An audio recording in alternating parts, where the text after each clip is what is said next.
aming salamat po at sana po ay magpala kayo ng aming pagdiriwang ng simbahan. No? So, wala pa po yung ating speaker, pero siyempre malapit na lang. Tayo po ay magpapag-umpisa na sa gawain. So, church, happy anniversary.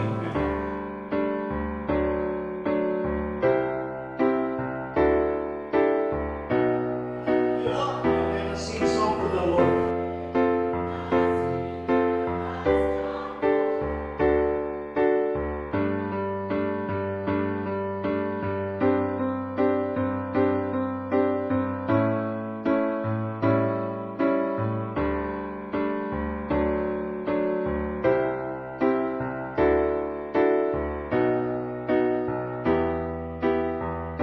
Marinig ko ang impyerno, mga kasama, nagkaroon po ako ng takot sa aking puso.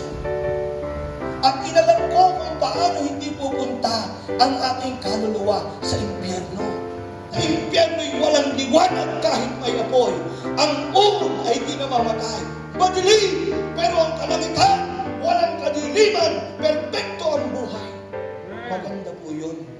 At yan po ang hangad bakit may Lake City Bible Baptist Church of San Pablo.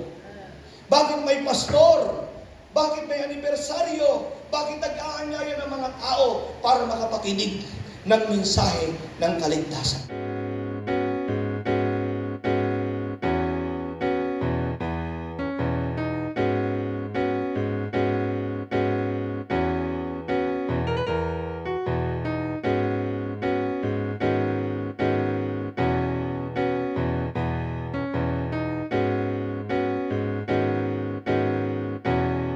Magandang hapon po sa ating lahat.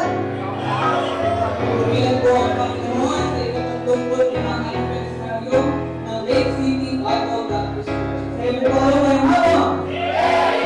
Pagiging po ang ilang mula ng aming Panginoon, tayo po yung awit ng may kagalakan sa ating Panginoon. Pagpapilihan po tayo ng Pastor Jesus.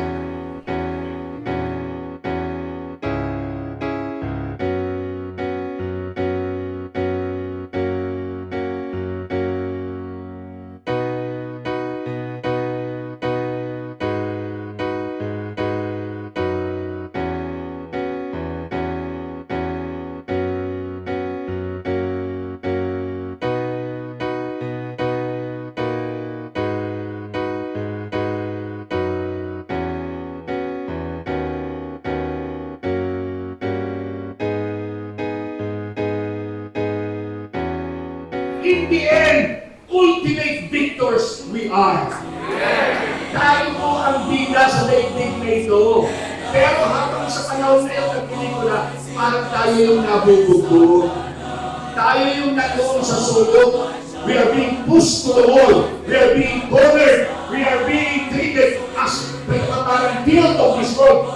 Let's face it, that's part of the territory.